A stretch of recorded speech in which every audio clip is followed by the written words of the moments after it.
ഒരു സ്ത്രീ ഹെൽത്തി ആണ് എന്ന് നമ്മൾ പറയുന്നതിൻ്റെ ഒരു വലിയ ഇൻഡിക്കേഷൻ ആണ് കൃത്യമായിട്ട് ക്രമമായിട്ട് അവരിൽ പീരീഡ്സ് വരിക എന്നുള്ളത്. അപ്പോൾ നമ്മൾ പറയാറുണ്ട്, നിങ്ങൾക്ക് ഇറഗുലർ ആയിട്ടുള്ള പീരിയഡ്സ് ആണെന്നുണ്ടെങ്കിൽ നിങ്ങൾ ഡോക്ടറെ കാണിക്കണം, അല്ലെങ്കിൽ ആർത്തവ ക്രമക്കേടുകൾ ഉണ്ടെങ്കിൽ നിങ്ങൾ ഡോക്ടറെ കാണിക്കണം. അപ്പൊ എന്തൊക്കെയാണ് ഈ ആർത്തവ ക്രമക്കേടുകൾ എന്ന് നമുക്കൊന്ന് നോക്കാം. നമുക്കറിയാം, നോർമലി ഒരു മെൻസ്ട്രുവൽ സൈക്കിളിന്റെ ലെങ്ത് എന്ന് പറയുമ്പോൾ അത് 28 ദിവസമാണ്. എന്നാൽ ഈ 21 ദിവസത്തിൽ കുറവും 35 ദിവസത്തിൽ കൂടുതലുമാണെങ്കിൽ അത് അബ്നോർമൽ പീരീഡ് ആണ്.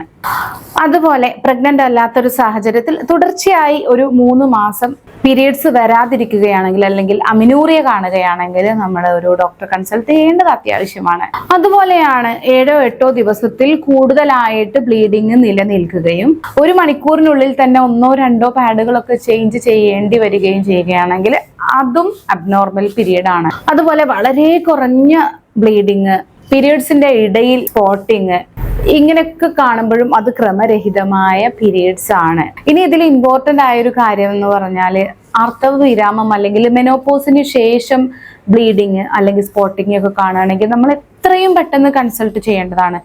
കാരണം അത് ക്യാൻസർ പോലുള്ള വലിയ അസുഖങ്ങളുടെ ലക്ഷണമാണ്. അതുപോലെയാണ് ചില ആളുകളിൽ സെക്ഷൽ കോണ്ടാക്റ്റിന് ശേഷം ബ്ലീഡിങ് കാണാറുണ്ട്. ഇത് എന്തെങ്കിലും ഇൻഫെക്ഷന്റെ ഭാഗമായിട്ടോ മറ്റ് ആരോഗ്യ പ്രശ്നങ്ങളുടെ ഭാഗമായിട്ടോ ആവാം. അങ്ങനെയുള്ളവരും ഡോക്ടറെ കാണേണ്ടത് അത്യാവശ്യമാണ്. ഇനി ഒരു 16-17 വയസ്സായിട്ടും പീരീഡ്സ് വരാത്ത പെൺകുട്ടികളാണെങ്കിലും ഡോക്ടറെ കൺസൾട്ട് ചെയ്യണം. അതുപോലെ ഒരു 45 വയസ്സൊക്കെ ആകുന്നതിന് മുമ്പേ പെട്ടെന്ന് പീരീഡ്സ് അങ്ങോട്ട് നിന്നുപോയ ആളുകളും ഒന്ന് ഡോക്ടറെ കൺസൾട്ട് ചെയ്യുന്നത് നല്ലതാണ്.